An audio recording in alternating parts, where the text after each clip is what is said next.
सोलापूर महानगरपालिका स्थायी समितीच्या सभापतीपदी रणजिता चाकोते यांची बिनविरोध निवड अधिकृतपणे जाहीर करण्यात आली.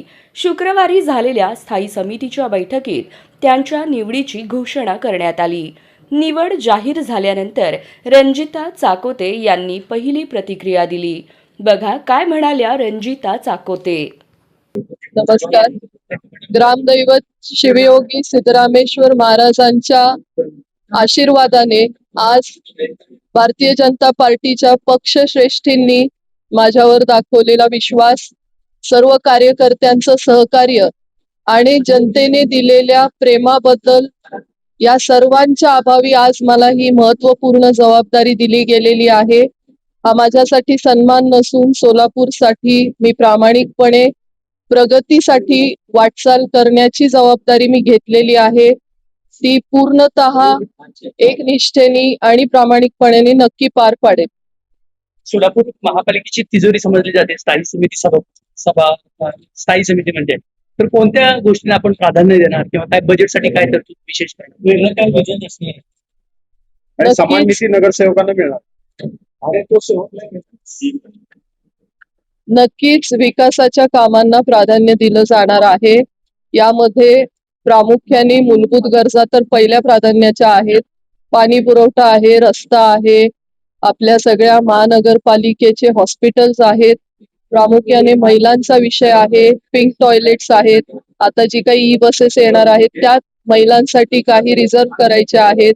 त्याचप्रमाणे महानगरपालिकेच्या शाळांचे नूतनीकरण सुद्धा आहे. असे असंख्य विषय आहेत. पण हे सगळं करत असताना जे काही आता नवीन तंत्रज्ञान निघालेलं आहे त्याच्या साहाय्याने आपण नक्कीच याचा प्रयत्न करणार आहोत. यामध्ये मग धूळमुक्त सोलापूर असेल, स्वच्छ हरित सोलापूर असेल, पर्यावरण युक्त या सगळ्या विषयांना भर दिला जाईल. सोलापूर स्थायी समिती सभापतीपदी अनेक जणांच्या सिनियर लोकांची नावं चर्चेत होते आणि त्याच्यामध्ये तुमच्या गळ्यात ही माळ पडली. नक्की याचं श्रेय कोणत्या विषयावरती आपली निवड झाली असं वाटतं? प्रथम मला असं सांगायचंय की ज्येष्ठ कार्यकर्ते ही पक्षाची ताकद असतात. या सर्वांना विश्वासात घेऊन सर्वांच्या मार्गदर्शनाने, सर्वांच्या सहकार्यानेच मी पुढील कामकाज करेन. याचं श्रेय माझ्या पक्षश्रेष्ठींना, आदरणीय फडणवीस साहेब, मुख्यमंत्री साहेब, आमचे पालकमंत्री साहेब जयकुमार भाऊ गोरे साहेब आहेत, आमदार विजयकुमार देशमुख अण्णा आहेत, आमदार सुभाष बापू देशमुख आहेत, आमदार सचिनदादा कल्याण शेट्टी, आमदार देवेंद्रदादा कोठे यांनी माझ्यावर विश्वास ठेवला. आमचे महापौर साहेब आहेत विनायक दादा कोंड्याल, काल परवा आल्यापासून मला ते अगदी व्यवस्थित सगळ्या कामकाजाची माहिती देत आहेत. आमच्या देवकर ताई आहेत, नरेंद्र दादा आहेत, तेही मला वेळोवेळी सगळ्या सूचना सांगतायत.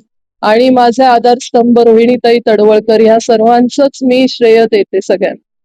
व सर्वात महत्वाचे माझ्या सोलापूरची जनता ज्यांनीही माझ्यावरती विश्वास ठेवला, या सगळ्यांच्या सहाय्याने मी पुढील कामकाज नक्की विश्वासाने आणि ठामपणे करेन. नगरसेवकांना समान निधी दिला जाईल का? 100% सगळ्यांना. कारण मी परवा दिवशी सांगितलं की हे सगळे नगरसेवक त्यांच्या त्यांच्या प्रभागाचं नेतृत्व करतायत. त्यांच्यावर जबाबदारी त्या प्रभागाची आहे. प्रत्येक प्रभागाचा विकास झाला पाहिजे. तो विकास होण्यासाठी सर्वांना समान निधी नक्कीच दिला जाईल.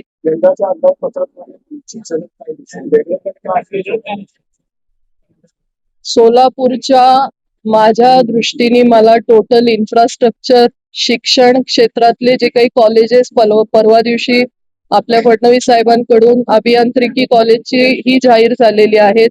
आपल्या युवा रोजगार, हे असंख्य विषयांना भर दिला जाईल. इन्फ्रास्ट्रक्चर मध्ये फ्लायओव्हर्स आहेत.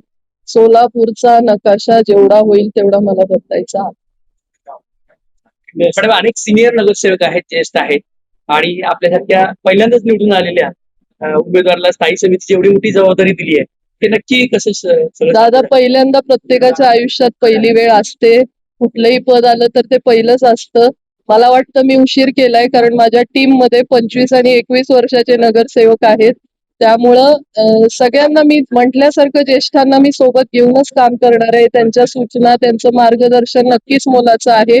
पण ही सगळी पक्षाचा निर्णय आहे, जो मी माझ्या जबाबदारी समजून मी कामकाजात लक्ष देईन. पक्षाला दिलेली जबाबदारीमध्ये श्रेय तुम्हाला? मी ती आधी 3 वेळा सांगितली.